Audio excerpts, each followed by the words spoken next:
Welcome to the Toe Show.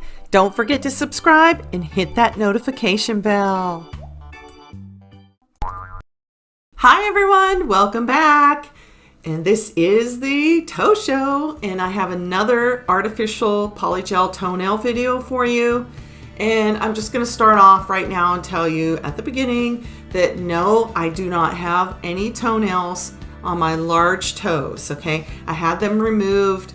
I had a lot of problems with my toenails. I had an injury, something fell on them, and then I continued to get ingrown toenails to the point where they were getting infected, and I just had them removed permanently so they would never grow back. And that's basically all you need to know.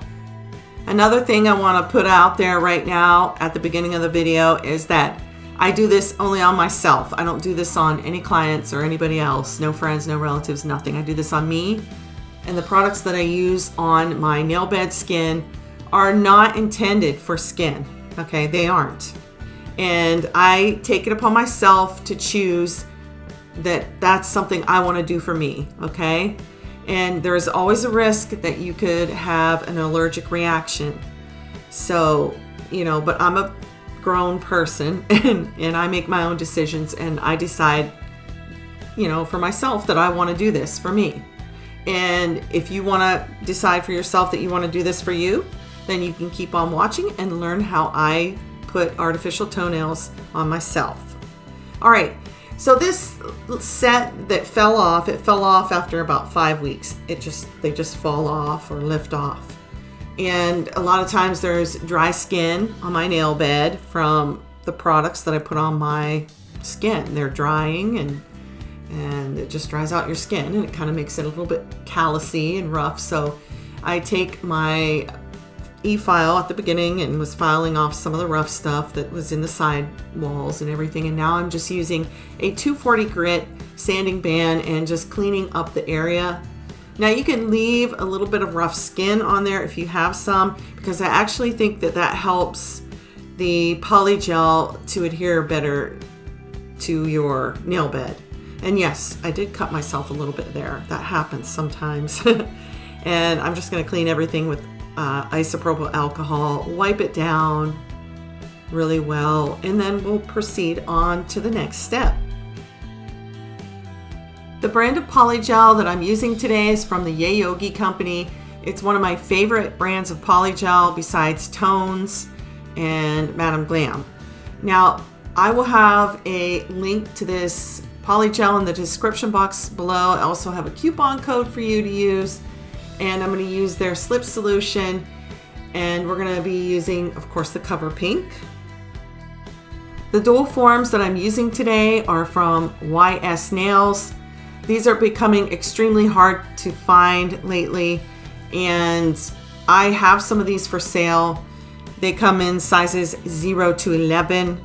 There's 12 forms, and if you're interested in purchasing a set of these, you can find my email in the description box below, and you can write me and I'll tell you how to purchase them. The size 0 is the largest, and it should fit a lot of people that have larger feet. I'm a tall person, and I wear a size anywhere from 9 to 10 in ladies. For my primer, I'm using Bondex by OPI. It is really a acrylic bonding agent, but I use it for polygel and builder gels. And then next I use a gel bonder by IBD. You don't have to use a gel bonder. You can just use your base. But I am using both the gel bonder and then the base in this video. I apply just one layer of the primer, and it air dries very quickly within 5 to 10 seconds. For the gel bonder, it dries by air, and when it's dry, which is about 30 seconds to 1 minute, it becomes tacky, and it just helps the gels adhere better. With these dual forms, you want to make sure that you're using them correctly. Where the number is, that is the tip of the nail, the very, very tip, okay? And down at the other end is your cuticle area. That's where you place back towards the cuticle area on your toenail, okay? Or on your toe.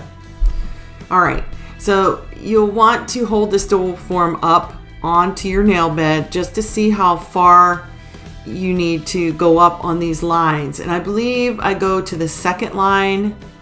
So here I'm just applying some of the polygel inside the form. And again, I'm going to be using just Yayoge slip solution to push and pat the polygel into place. If you don't have slip solution, you can use isopropyl alcohol. If you don't have isopropyl alcohol due to what's going on in the world today, you can use a non-acetone nail polish remover. And that's usually pink, and Q-Tex makes one. So yeah, so I just push the polygel into place, making sure that I don't get the sidewalls too thin, because sometimes if you do that, then they'll break easier. So you want to make sure you build the same thickness all around the nail. I need to add a little bit more polygel to this dual form, and that's what I'm doing here. Just adding it on there with my spatula. If you would like to learn more and see more toenail videos, you can follow the arrow, and my playlist is up there. I'd love for you to watch it. And again, just pushing and patting it into place. That was a pretty thin area right there. I wanted to get a little bit more polygel in there. I'm going to flip this form over and show you that I only took the polygel up to the second line. That's why you need to take the dual form and put it on top of your toe and see how long you want your nail. You want to make it slightly shorter, because once you press the dual form onto your nail with the polygel in it, some of that polygel will ooze out forward up the nail form and make your toenail just a little bit longer. So that's why you want to account for that. Before you apply the dual form with the polygel in it, you want to make sure you have your base coat down. Apply your base coat. Cure it for 30 seconds. I did not show applying my base coat, but this is what you need to make the polygel stick to your toe. If you don't have the gel bonder, that's not a big deal. You don't need that, but you do need your base gel.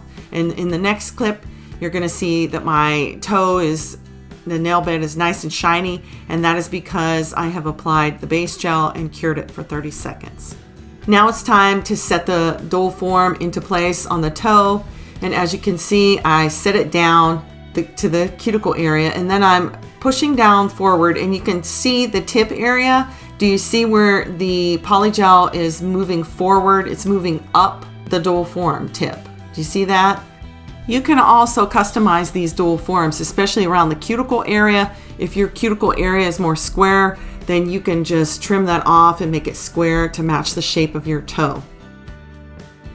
All right, so now what I'm doing is I'm getting my portable little light here, and I'm just going to press down on the form and hold that light over there for about 10 to 15 seconds, okay, till it's set. And then I'm going to go ahead and put my foot in my larger lamp and cure it for 1 minute. And now I'm just going to wiggle the form and pop it off. It's nice and shiny, and it looks pretty good. It does have a little dip there, but I'm going to take my clippers and clip that straight across and file it. And I'm going to also just go on to the next toe and show you how I do that one, okay? I'm on to the right toenail, and I just take the dual form again, set it down on the nail bed, push it, make sure it's straight. Now this form here I did fill with a little bit more polygel, and now I'm just pushing it. And do you see how the polygel goes up the nail form when you push it? Okay, now I'm just going to do what I did last time, get my lamp, cure it for 15 seconds with the portable lamp, and then put my foot in my other lamp to cure the rest of the way for 1 minute. Now I'm just going to wiggle the form and pop it off, and that toenail looks really good. I really like that. It's better than the other one. Looks better than the other one. A little bit thicker. But you know what? If you have one toenail that's a little bit different than the other one, it kind of makes it look more natural. I mean, I'm not really liking the color of Polygel, but you know what? I'm going to paint these anyways. So really, if you have a color of Polygel that you don't really like, well, don't worry, because if you use it to make toenails, you can paint over these, no problem. So that's what they look like so far, and I'm really satisfied with them. I think they look pretty good. I will just finish shaping them up and filing them wherever needed, and I'll be back to show you the finished result. And here is the finished result.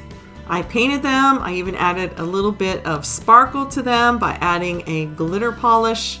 I am satisfied. I really like the looks of my new toenails. I know they're not perfect, but you know what? That's what makes them look even more real. And yeah, thank you so much for being here and watching another toe show, and I'll see you in the next one. Bye.